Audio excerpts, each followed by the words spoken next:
a lot of drop shippers raise prices on low profit margin products, or maybe even stop selling them entirely because selling them in that price point isn't worth the time to fulfill the order, right?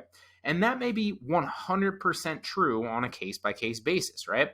But there's some key reasons why you might not necessarily want to do that, all right? Those types of sales, they can be super valuable to your store. It doesn't matter where you're selling. I know a lot of my videos recently have been on like Facebook Marketplace and Facebook Shops, but this is also true on eBay. It's also true on Amazon. It's also true on Mercari, Poshmark, and Etsy, or literally wherever you're selling, right? Because these sales can provide valuable reviews to help you scale and build social proof. Depending on the actual site, and nobody really specifically knows like the Facebook Marketplace algorithm yet, but I would argue that a lot like eBay, a lot like Amazon, a lot like Etsy specifically, like, and probably Mercari and Poshmark again, Facebook Marketplace probably just the same. Like the amount of reviews that you have, the amount of sales that you have has to play into a factor of how you rank on the platform, right? It just makes sense because you're a trusted seller. Now, I know, going back to go off on a tangent, like when I used to run a lot of ads on Facebook, there's an inherent bias of the Facebook algorithm when you run ads, right?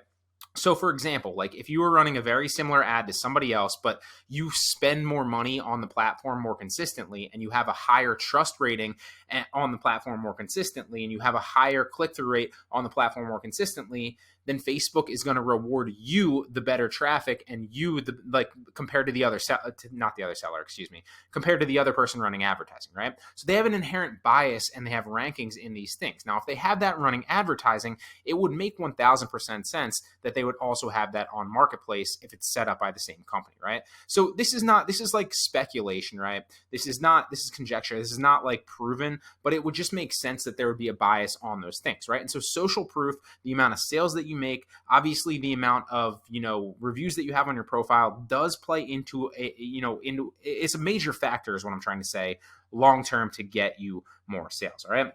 And these sales are super crucial. And most importantly, on top of that, not just to play into like the bias of it or the ranking factor or the social proof or anything, we all know that, right? Most importantly, it can help your metrics by increasing the overall sales that you have, right? So like if you mess up a few orders here and there, or you have to cancel an order here and there, this happens to all of us. Maybe the price went, significantly up and you're no longer profitable, not by like $5, but maybe like $20 or $30. It happens to me from time to time, right? Or maybe the item's out of stock and you didn't have a stock monitoring system, or whatever the case is. There's a bunch of different problems that can arise from time to time.